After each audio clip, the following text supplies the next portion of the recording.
For our tech tune-up this morning, we had to explain what the computer, or in this case Tracy Turtle, would do when she reads this code in our Python language. So the first part that we have written is for I in range with a 4 as the variable in parentheses and then a colon at the end. So reading that syntax indicates that it's going to be a loop that repeats itself for this many of times, which is the number 4. So everything that is indented underneath here will be repeated 4 times. So Tracy would move forward 50 pixels, and then she would turn right 90 degrees, and that's just one time. Then she would go through and do it again, forward 50, right 90 for the second time, and then she would do the third time, and then the fourth time. Essentially, after 4 times, she would have drawn a square, moving forward, turning, forward, turning, forward, turning. So however you wrote that in your warm-up, you could say that she would repeat this 4 times, or you could say that it would make a square.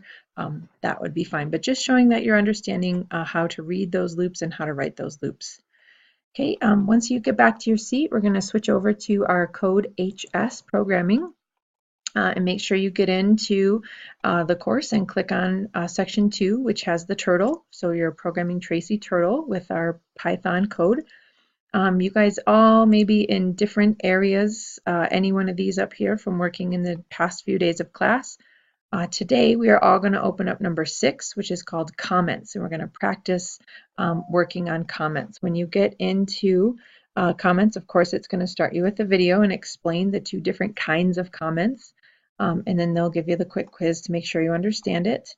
And then they'll show you an example, and then you have an exercise. This exercise, the circle pyramid, will look very similar to the one that you did right here, circle pyramid up here in Turning Tracy.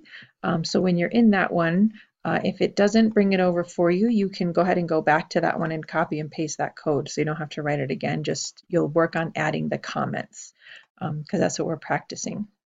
I'm going to just show you a quick one from before. We did this one back in where we just were practicing loops, the 4 loops.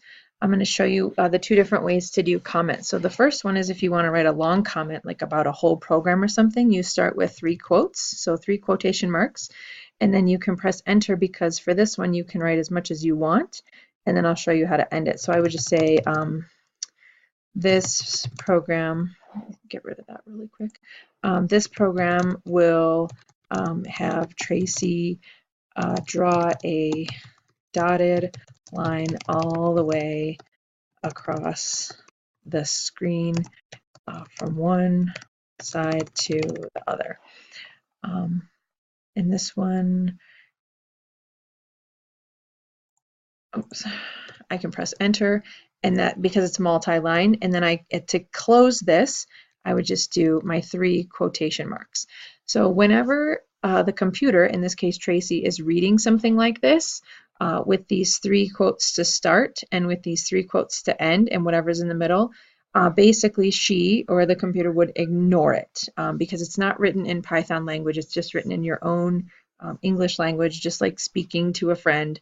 You just write to describe what's happening in this program. It's just what coders and programmers do when they want to put notes throughout their program so that they can identify, or anybody who's reading it can identify what it is that they're trying to do.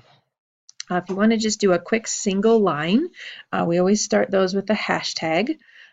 Or a pound symbol if you're old school, or a number symbol.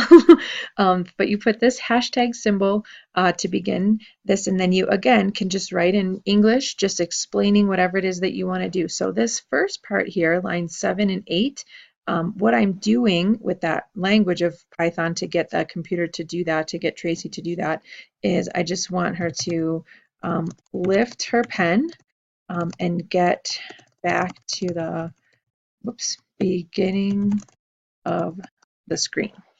And then see how it turns a greenish color. This is, again, she's not going to read this because I've started it with this hashtag symbol. She's going to completely ignore it, as any program or robot would if you were writing all this Python code and you had something that started with this hashtag. It would completely ignore it. And then you can do another one down here. Start with the hashtag for a comment to explain what's happening in this loop. I would say loop 40 times drawing the dashed lines of 5 pixels in length, or however you wanted to say this.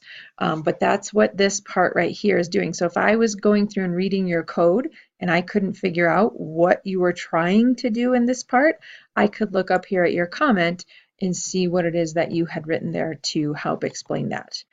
So again, as you're going through today, everyone's going to click on here, this part 6 called comments. And then some of you might even get into naming guidelines, and we're going to start talking about functions in our next class. If there's anything back up here that you didn't finish, you can always go back and do that after you get through the comments one.